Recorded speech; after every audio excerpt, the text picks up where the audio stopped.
the hatches. This is just an extra class tonight. We have our normal class tomorrow and Wednesday. So just an extra class tonight on a review on documents and forms. So this is a mix from all chapters. Don't get excited if it's jumping around. There's no way to follow in the book.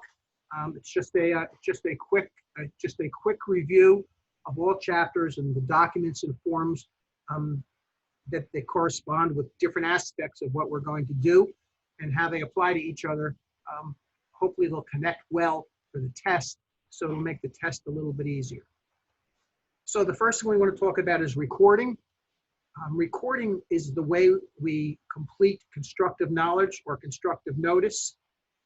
Recording serves as constructive knowledge or constructive notice. In order for a document to be recorded, it must be acknowledged, and that is where the person signing the document swears it's them, and an officer of the court acknowledges their swearing. And then, of course, to record something, you have to pay the recording fees. You record things at your county clerk's office that's within the appropriate county. And recording serves as constructive knowledge or constructive notice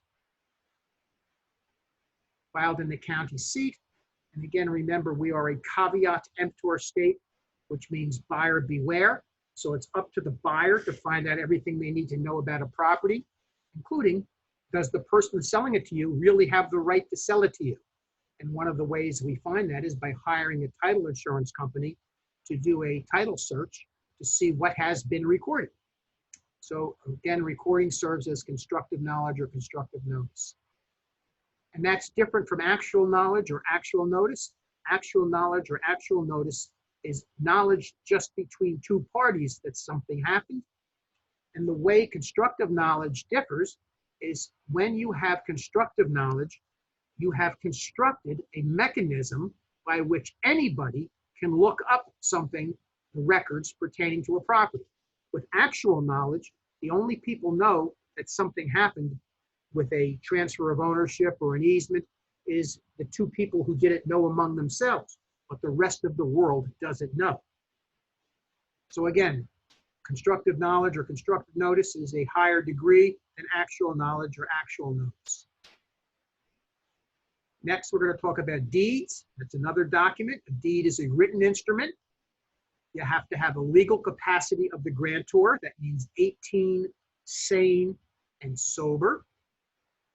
You have to have a named grantee, and it can be a fictitious name, which means John Wayne's real name was Marion Barber, but John Wayne could own property in the name of John Wayne because that sufficiently identified him.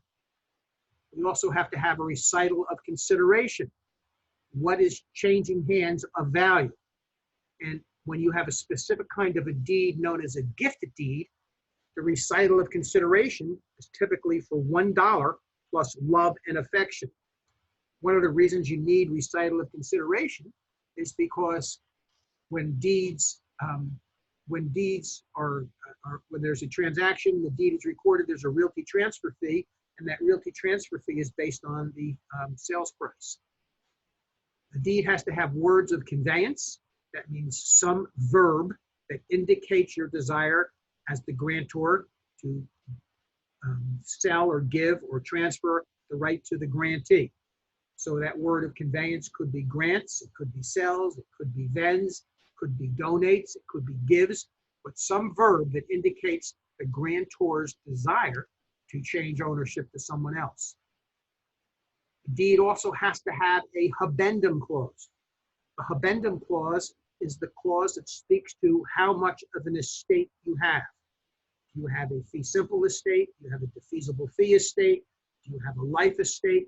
The addendum speaks to how much of an estate you have that you're transferring. Any exceptions or reservations? If you're going to have any exceptions or reservations in the deed, you would want to put those in. Any warranties and covenants? And we know there's the covenant of season in all the deeds except the quitclaim deed.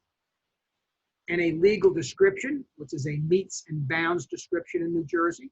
So a deed has to be accompanied with a legal description, which is a metes and bounds description. And the deed is signed by the grantor, And then it has to have delivery and acceptance in the here and now. And that grantor's signature is acknowledged, so that the county clerk can be sure that it was the grantor who actually signed it, not somebody posing as the grantor. So it's recorded to protect the grantee. And the reason a deed is recorded to protect the grantee is to keep the grantor from selling it to someone else. So we record the deed to protect the grantee. That means the grantee pays for recording the deed. And that payment that the grantee makes to record the deed shows up as a debit to the grantee on the closing statement.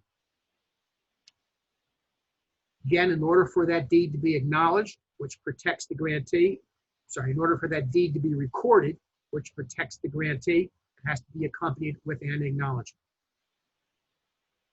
Okay. The next kind of form or paperwork that we have to consider is a contract. So a contract has to have offer and acceptance, or another way to put that is a meeting of the minds. So a contract has to have offer and acceptance, meeting of the minds. It has to be supported by consideration. Something of value has to change hands. Typically, it's the house for the sales price. That's the consideration. It has to be between competent parties. Both parties have to be 18, sane, and sober, with no duress. There has to be reality of consent. Both parties have to know what they're signing and understand what they're signing. And there is a concept called the doctrine of adhesion. The doctrine of adhesion says that the person preparing the contract is most responsible for its contents. Contract has to be for a legal purpose, because after all, one of the remedies for breach of contract is to go to court and have the court force the other side to do what it said, which is known as specific performance. But the court certainly would not get involved in forcing somebody to do an illegal act. So a contract has to be for a legal purpose. Contracts for real estate are governed by the statute of frauds for real estate. We also have the Uniform Commercial Code that governs how we write commercial leases. And we have the statute of limitations that governs how long we have to sue for breach of contract. Now, contracts can be unilateral. Unilateral means only one side. That's what uni means. Only one side can be forced to perform. Only the seller can be forced to perform. The buyer performs at their option. So a contract can be unilateral. And again, that's a typical example of an option contract. Contract can also be bilateral. That means both parties have rights and responsibilities. A normal real estate contract is a bilateral contract. A contract can be valid or void if it has all the essential elements of a contract that would allow the court to enforce it. It's valid. Or it could be void. That means one party might not be a competent party, or one party has not agreed, or it's for an illegal purpose. That would be a void contract, and that would mean that one of the parties could not be able to be held liable for non-performance. A voidable contract is a contract that one party can void. One party might be able to say, I thought this was a 3-family house, and now I found out it's only a 2-family house. Therefore, I'm going to choose to void the contract because I didn't have reality of consent. So you can have a voidable contract. You can also have a contract that's unenforceable by one side. So if you're 20 years old and you make a contract with a 17-year-old to buy your car, the 17-year-old can enforce the contract against the 20-year-old, but the 20-year-old cannot enforce the contract against the 17-year-old if he breaches contract. That's why they don't let people who are under 18 sign contracts, because they're unenforceable. A contract can be executed. Executed contracts means that everything that you promised to do in the contract on both sides is completed. A contract can also be executory. An executory contract is a contract where there are still things remaining to be done. So a normal real estate contract is a bilateral contract that is executory. And when you sign that contract, It's an executory contract. At that moment you sign it, you have an equitable ownership interest, but the contract doesn't become fully executed until closing. Now, this brings up a very important thing in your employment agreement. In your employment agreement, one of the essential elements is you have to have a termination agreement. The termination agreement deals with if you were to get something under contract today, technically you have earned your commission because you've got a meeting of the minds. So technically you've earned your commission today as a real estate agent, but it's not closing for 2 months. You don't get paid until it closes, when it becomes an executed contract. But you've actually earned your commission today when it's an executory contract. Therefore, your termination agreement deals with what happens if you quit in the middle of the process.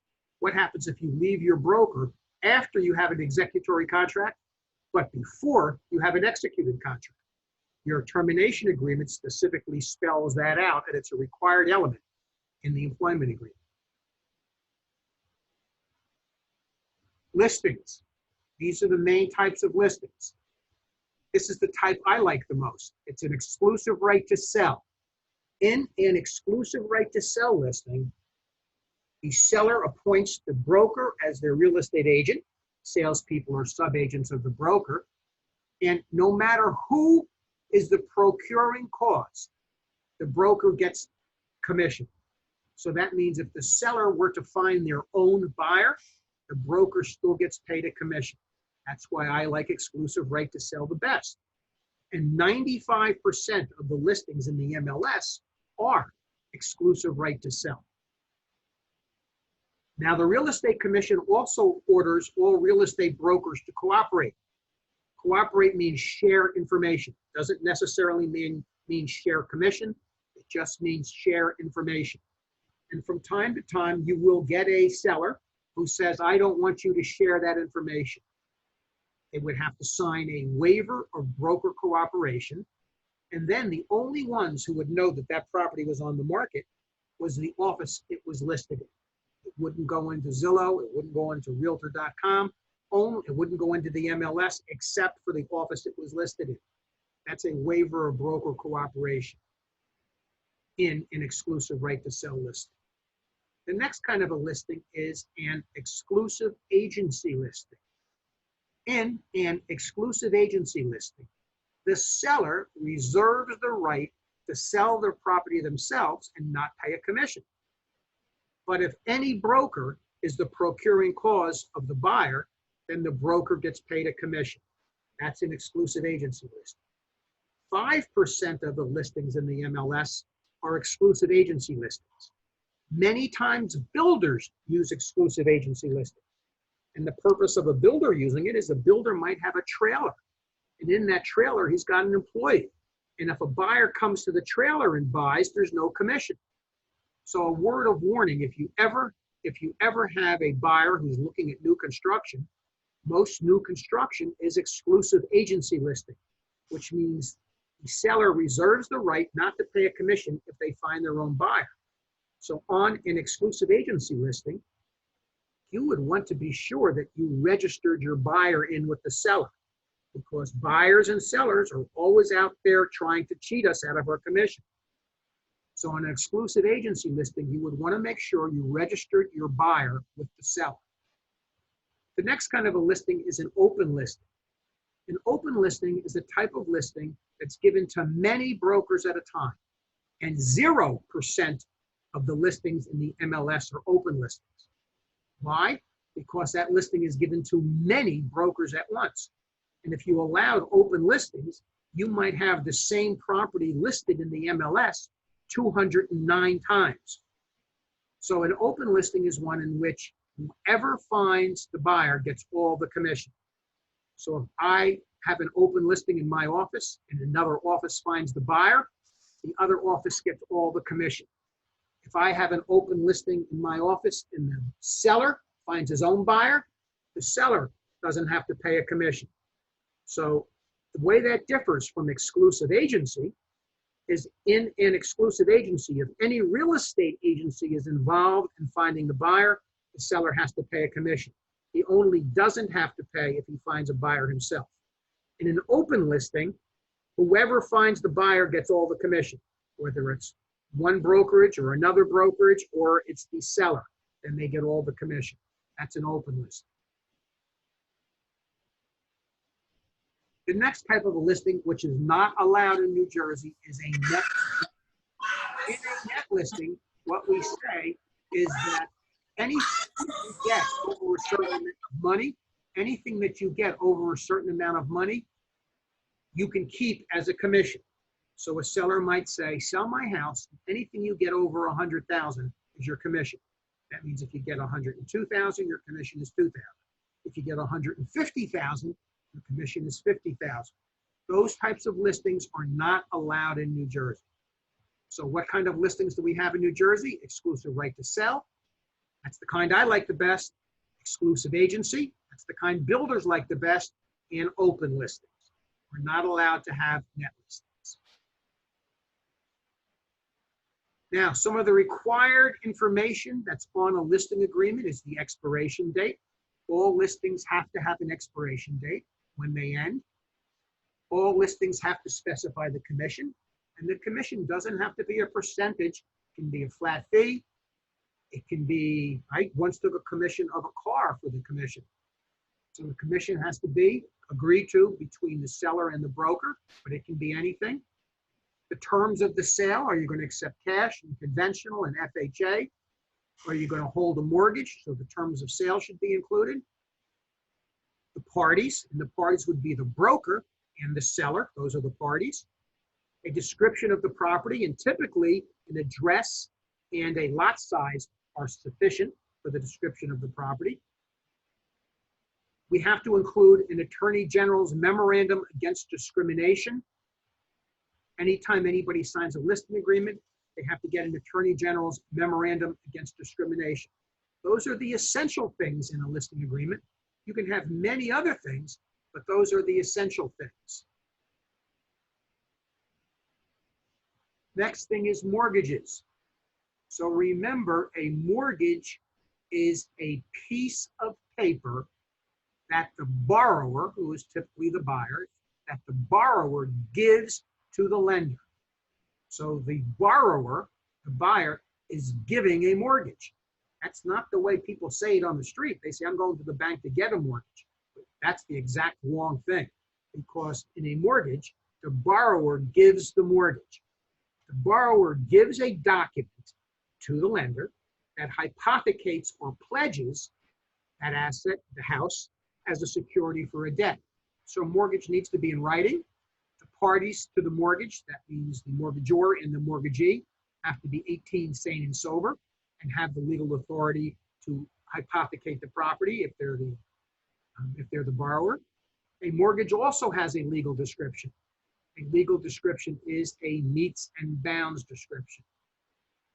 And there needs to be mortgaging clauses. And again, just the verb that indicates your intention to use your property as a security for a debt.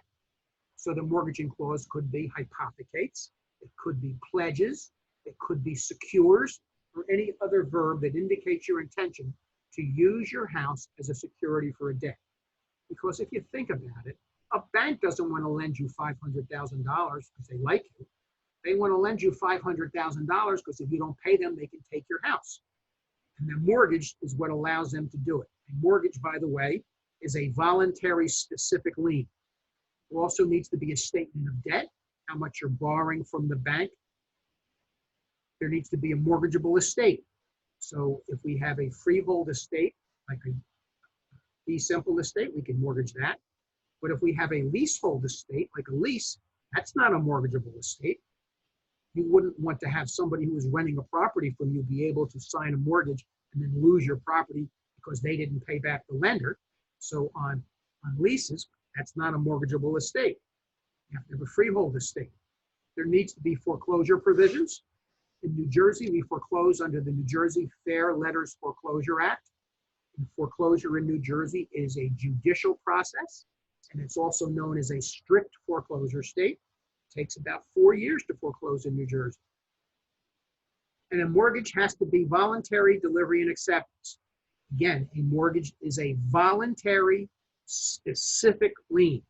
The mortgage is only a lien on the property that you're using as the security for a debt, and it's voluntary. So a mortgage has to have voluntary delivery and acceptance.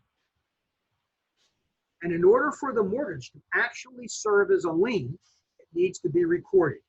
If for some reason you don't record the mortgage, it only serves as a contract. And if it only serves as a contract, that would mean you couldn't foreclose. So you always want to make sure you record the mortgage if you are the mortgagee. Remember, the mortgagee is the lender. So you want to record that so it serves as a lien. Mortgage clauses. We have an acceleration clause. Think about the accelerator in your car.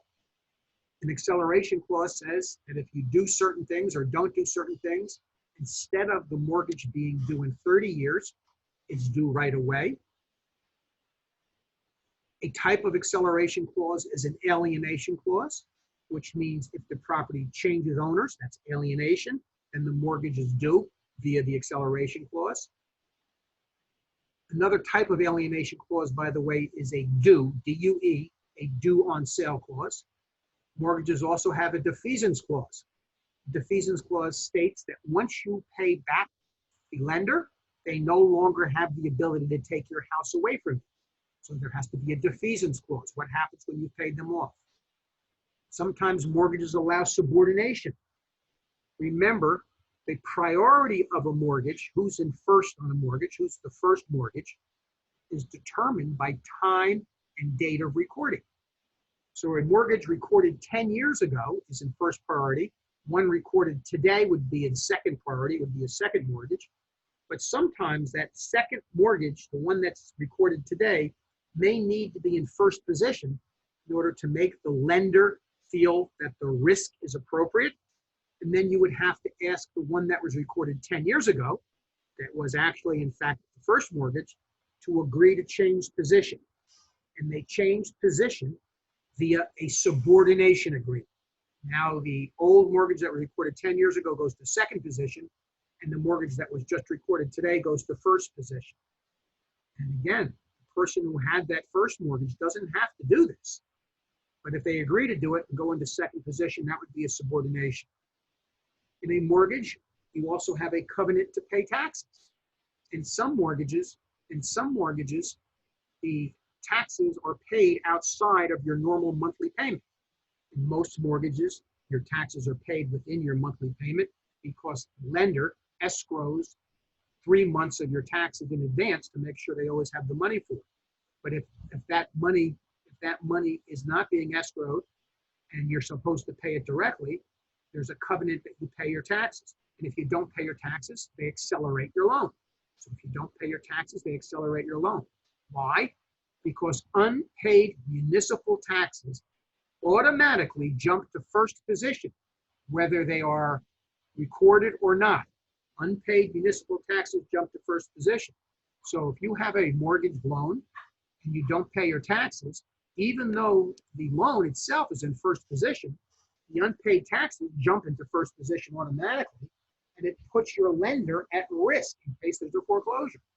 So again, you have a covenant to pay taxes. If you don't pay your taxes, the tax lien certificate is issued. The municipality then notifies your lender accelerates the loan.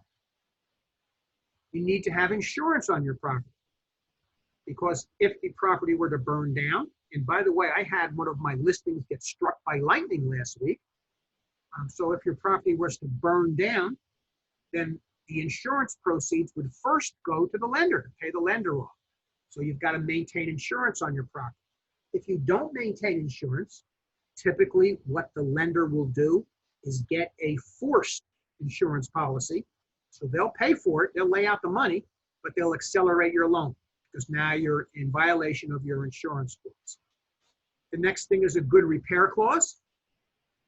Especially since 2008, many lenders have a good repair clause. It's your responsibility to keep your property in good repair. And if for some reason you leave, and you leave the property unguarded and able to have damage done to it potentially, the lender has the right to enter the property and change the locks and maintain the property, because after all, they're protecting their asset, which is the mortgage. Okay, so you have a good repair clause quite often on mortgages. You also might have a release clause in the specific kind of a mortgage known as a blanket mortgage. A blanket mortgage is a type of a loan that a builder gets when he's building 10 houses. And as he finishes the first house and he wants to release the lien so he can sell that first house, a release clause allows the blanket to be lifted and that house can come out from under the lien and be sold. So a blanket mortgage will also have a release clause. Now let's talk about leases. Remember, a lease creates a leasehold estate. And what's the definition of a leasehold estate? In a leasehold estate, you are borrowing the right of possession for a definite period of time. At the end of that definite period of time, that's when your lease ends, that right of possession goes back to the owner of the property. Therefore, it's called a reversionary interest. So what are the essential elements of a lease? A lease should have a date, although it doesn't have to have a date, because you can create a lease by performance. You can hand somebody the keys and they hand you the rent. You've created a lease just by what you did, by performance. In order to sign a lease or to be connected to a lease, you have to have contractual ability. That means 18 sane and sober, contractual ability. There needs to be mutual agreement supported by consideration. The landlord agrees to give you the right of possession for a period of time. You agree, and that's the consideration that he's giving you, and you agree to give the landlord the rent. That's the consideration you're giving the landlord.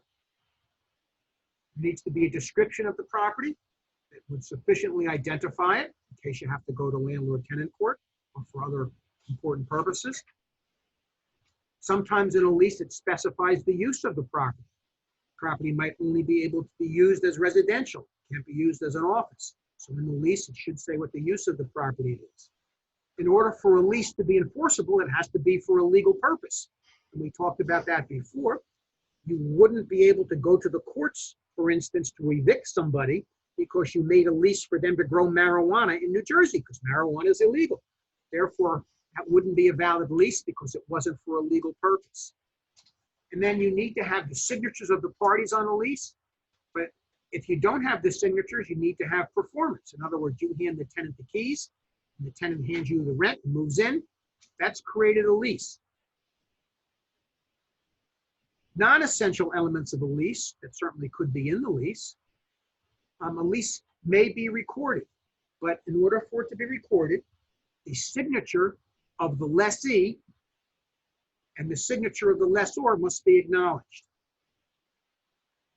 Now, if we're doing leases, sometimes we do property management agreements. If we have a property management agreement, the property management agreement should deal with the work to be performed, the compensation. Typically, a property management agreement is a percentage of gross collected rent. Reporting requirements, how often you have to give a report to the landlord. The authority of the manager, what's the manager allowed to do in the event the air conditioning breaks. I had a property, the air conditioning broke down today. My authority is up to $500. The repairs to that house are $850 for the air conditioning. I don't have the authority to do that. So now I have to get 2 bids and get permission. The people who are in that house aren't happy because they have no air conditioning. But that's the scope of my authority as spelled out in my property manager's agreement. Property manager's agreement also has to have a time period. It can't be indefinite. It has to maybe go for 1 year or 2 years or 3 years. It has to have advance and emergency authorities. For instance, if my limit on repairs is $500, but we have a burst pipe, that might count as an emergency and I might be able to spend more. Next thing we want to talk about is surveys. A survey in New Jersey creates a meets and bounds definition of the property. A meets and bounds definition is also known as the legal description. A meets and bounds definition has a point of beginning and a point of ending. It always goes in a clockwise direction. And that meets and bounds direction, everything is distance and direction. So it starts at a point of beginning, and then it goes in a clockwise direction. So this way, then this way, then this way, then this way, all these things defined by distance and direction. It goes around the perimeter of the property, and that defines in New Jersey where our property is located. Meets and bounds definition is also known as a legal definition.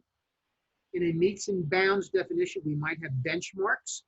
Benchmarks are things that are placed by government authorities or old surveyors. Benchmarks are always man-made. Benchmarks are always man-made. We can also have monuments. Monuments are things that are either man-made or natural. So a monument could be a fence. You're going to go till you hit the fence, and then you're going to turn west.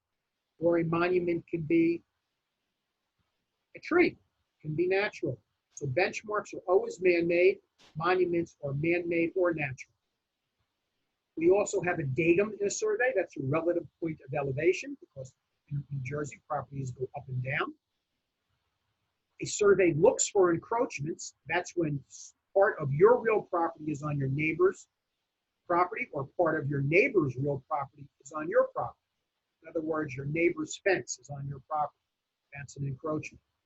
And we find that in a survey. Again, a survey has a point of beginning and a point of ending. And then at the end, after they give you the meets and bounds definition, there's a narrative where the surveyor makes some kind of a description about what happened.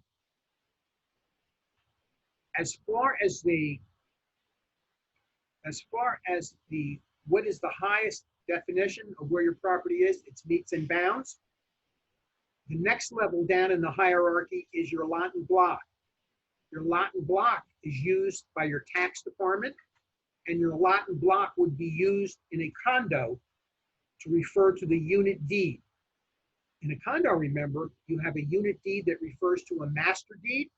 A master deed in a condo is actually going to be a meets and bounds definition.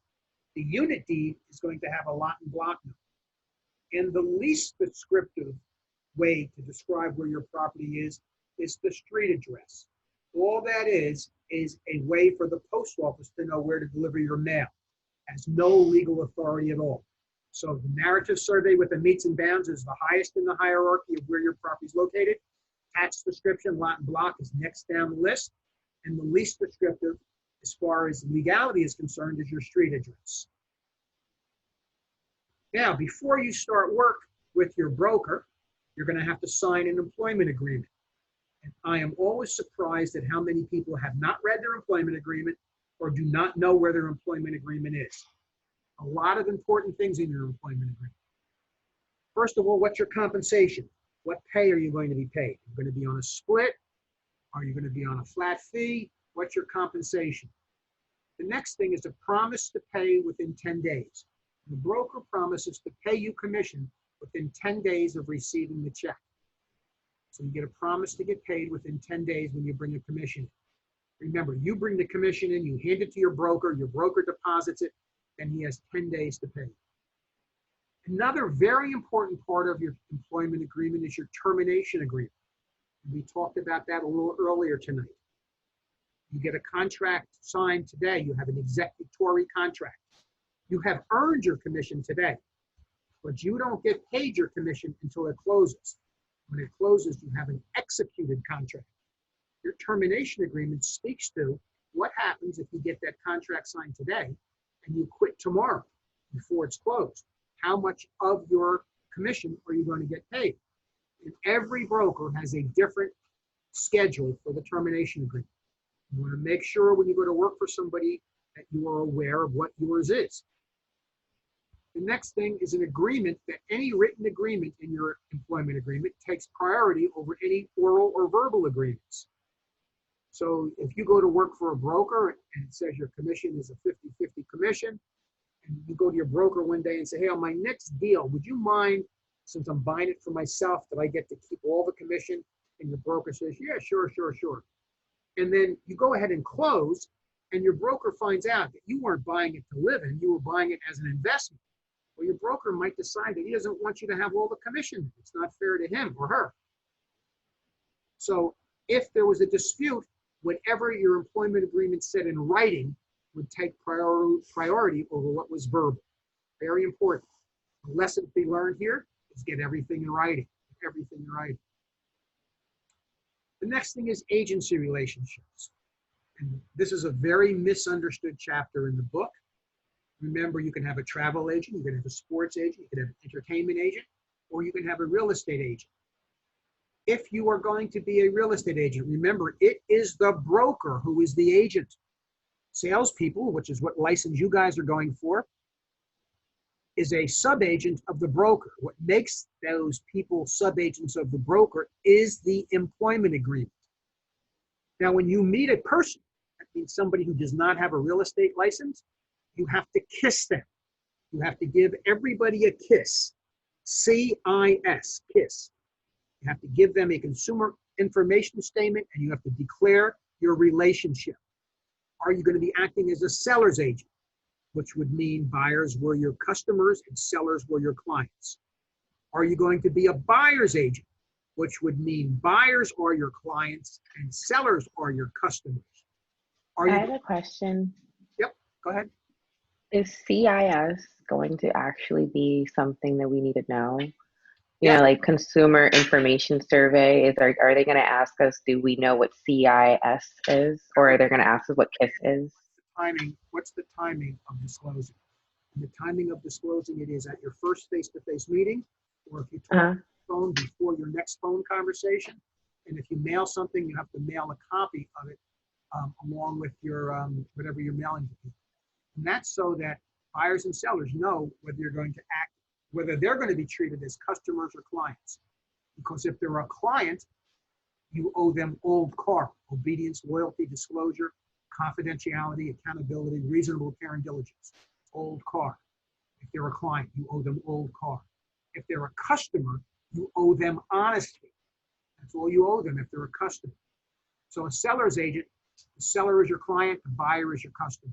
A buyer's agent, the buyer is your client, the seller is your customer. A transaction broker, both parties are customers. No one is your client. A disclosed dual agent with informed consent to dual agency in writing, both people are clients. And then the last one is a seller's agent on properties that this firm has listed and a transaction broker on all others. And that's a hybrid relationship. Now, all of these are used. Some companies are only seller's agents. Some companies disclose dual agents. Some companies are only transaction brokers. Some companies have this hybrid relationship where you're seller's agents on properties that that firm has listed and buyer's agents on all others, or treat you as a customer on all others. And it's our duty as real estate agents and salespeople, sub-agents of the broker, to let people know what your relationship is so that they do not infer that you are treating them as a client. Really, you're treating them as a customer. So it's important that they be given this form. The form has the 5 different things on it. You check one of them off and you hand it to them. It's good if they sign it, but if they don't sign it, that's okay because you've given it to them. And when you present the contract or when you have them sign a listing, they have to have that form signed at that point. Okay? All right. That was a short class tonight. That's what I promised, just on these forms. And what I will do is in a little while, I'll send everybody an email on what's tomorrow's class. And tomorrow will be a long class and we'll work a little harder.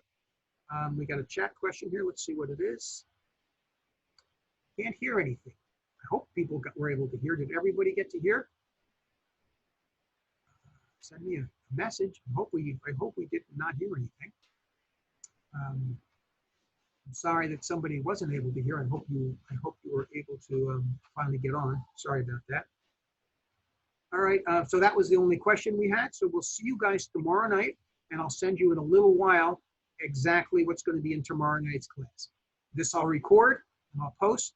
The class we did Sunday night will be posted also shortly. Just finished in getting processed by YouTube. All right, see everybody tomorrow.